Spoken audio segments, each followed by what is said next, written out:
Bonjour et bienvenue dans cette vidéo. Alors aujourd'hui, je vais vous parler de l'identité de Bézout et je vais vous donner aussi, grâce à cette identité, une autre caractérisation du PGCD. Alors cette vidéo, elle fait suite au théorème de Bézout, vraiment le pilier du cours de SP, juste avant le théorème qui arrivera dans 2 ou 3 vidéos sur le théorème de Gauss.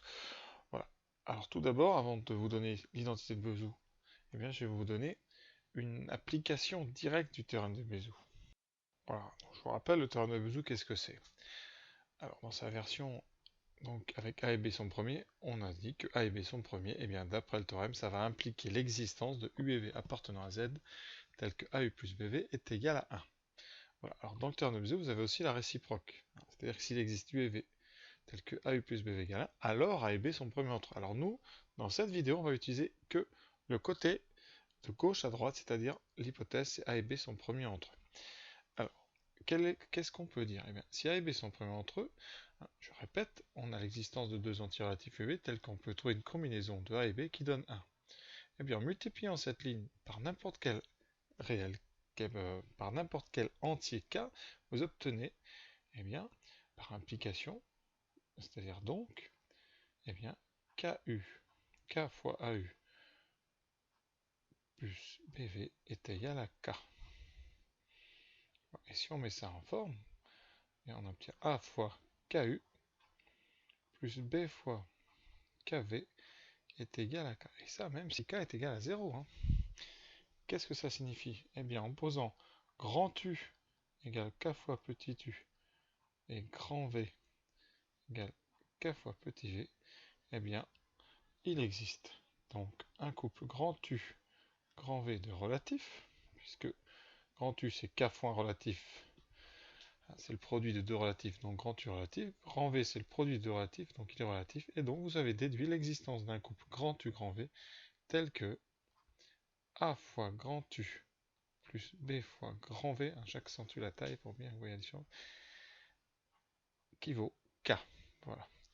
Ça veut dire que à partir du moment où deux nombres sont premiers, vous pouvez trouver une combinaison qui va donner n'importe quel entier relatif. Alors tout de suite un exemple pour vous montrer l'intérêt de ce théorème. Je prends 2, 14 par exemple, et 25. Alors par division euclidienne, hein, on obtient successivement 25 égale 14 plus 11, etc.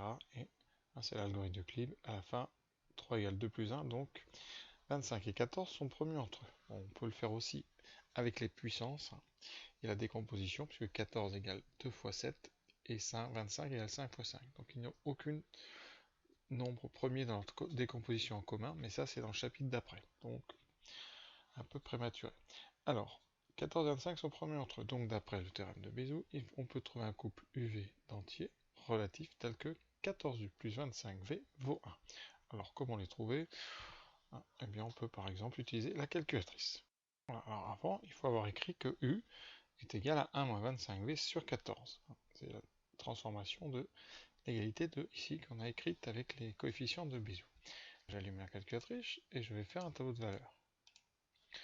J'écris 1 moins 25x, je mets x à la place de v, divisé par 14. Voilà. Et là, je fais un réglage, donc de 1, alors jusqu'à... c'est pas à peine l'heure, mais je vais mettre 30. Et je regarde un petit peu les valeurs. Et la première valeur entière me donnera une valeur possible. Ici, j'ai 16. Conséquence, eh bien, en posant donc v, ça joue le rôle de x, donc en posant v égale 9 et u égale moins 16, on a une solution. Testons tout de suite. Donc, voilà, donc ça donne u moins 16, v9. Donc, je vérifie, 14 fois moins 16 plus 9 fois 25, ça fait moins 224 plus 225, ça fait bien 1. On a donc trouvé un couple, moins 16, 25, qui vérifie donc AU plus BV est égal à 1, avec A égale 14 et B égale 25. Alors, à quoi ça peut nous servir? Alors, je vous propose un petit exercice pour illustrer l'intérêt de cette remarque. 14 fois moins 16 plus 25 fois 9 vaut 1, on l'a calculé à l'instant, et je vous propose de trouver un couple de solutions entières de l'équation 14x plus 25y égale 11. Alors, ça va être tout simple, il suffit de multiplier l'égalité que j'ai écrite en haut par 11, et vous aurez, eh bien, en regroupant le moins 16 et le 11 ensemble pour former moins 176 et le 9 et le 11 pour former 99, eh bien, vous avez 14 fois moins 176 plus 25 fois 99 qui vaut 11.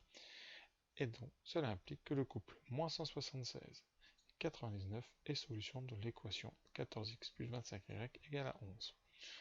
Voilà. Vérification à la calculatrice. Voilà, vous voyez, première ligne ici égale à 11.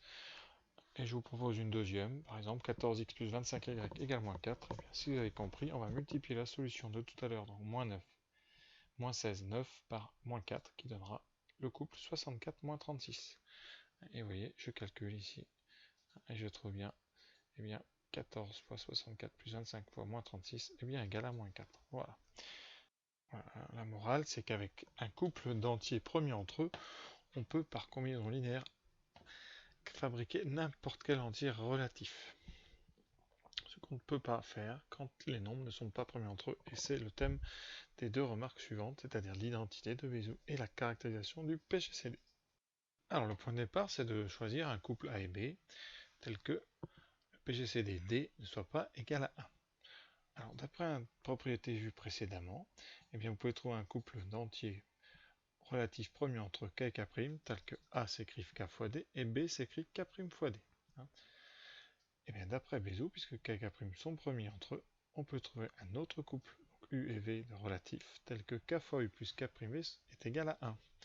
Et on va multiplier cette égalité tout simplement bien par D. Et on va trouver donc K fois DU plus K' DV est égal à D. Et si on met ça bien en forme, eh bien vous trouverez donc, vous voyez, KD, on a réussi à reformer A, donc on a A plus eh bien, K'D CB plus BV est égal à D. Voilà, et on a notre couple tout de suite U et V, et donc, conséquence, eh bien, si on prend deux nombres A et B dans le PGCD et D, on peut trouver un couple UV de relatif tel que la combinaison AU plus BV valent le PGCD de AB. Alors, est-ce qu'on peut appliquer ou découvrir une réciproque à cette propriété? C'est-à-dire, voilà, pour être plus clair, on prend A et B, tel qu'une combinaison AU plus BV vaut D. Est-ce que forcément D est le PGCD de AB? Eh bien, pas du tout. Exemple, 3 fois 1 plus 2 fois 1 vaut 5, et 5 n'est pas le PGCD de 3 et de 2. Donc faites très attention. Le théorème de Bézout, lui, est très fort, puisque c'est une équivalence, c'est-à-dire que quand vous avez une combinaison qui vaut 1, alors le PGCD vaut 1. Par contre, quand une combinaison vaut 5, le PGCD n'est pas forcément 5. Par contre, on va quand même le dire là, le PGCD va diviser 5.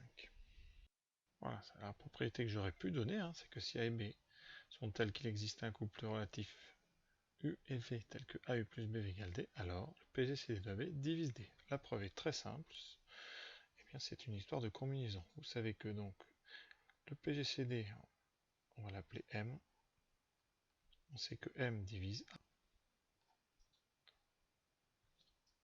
On sait que M divise B, et cours sur la divisibilité, on sait que M divise toutes les combinaisons à coefficient entier de A et B, donc M divise AU plus BV. Conséquence, puisque AU plus BV c'est D, et bien M divise D.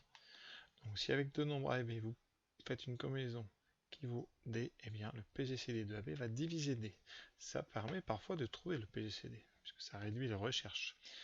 Et notamment quand vous trouvez ici 1, eh bien c'est le théorème de Bézout, alors les deux nombres sont premiers. Donc voilà la petite remarque très importante, l'identité de Bézout est une implication, n'est pas réversible.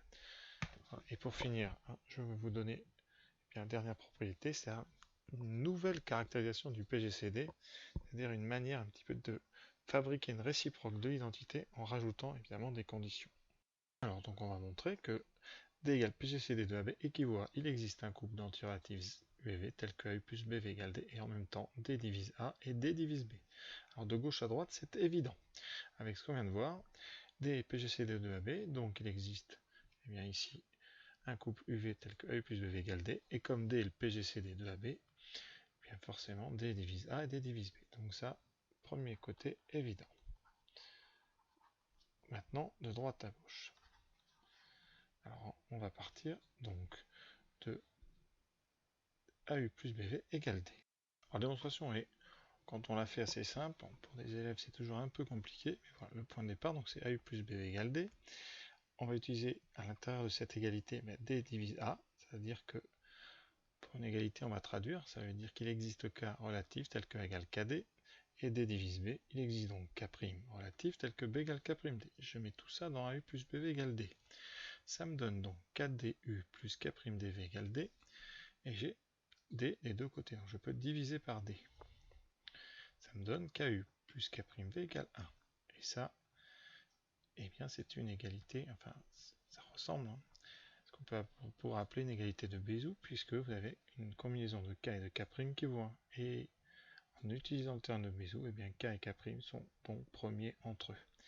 Alors, on a A égale KD, B égale K'D avec K, K' premier entre eux. Et bien ça, c'était une caractérisation du PCD qu'on avait vu dans une autre vidéo. Et ça équivaut à dire que D est le PGCD de AB. Et donc, nous avons démontré cette nouvelle caractérisation du PGCD. Voilà. Donc, cette vidéo touche à sa fin. Alors, j'espère que ça vous a plu.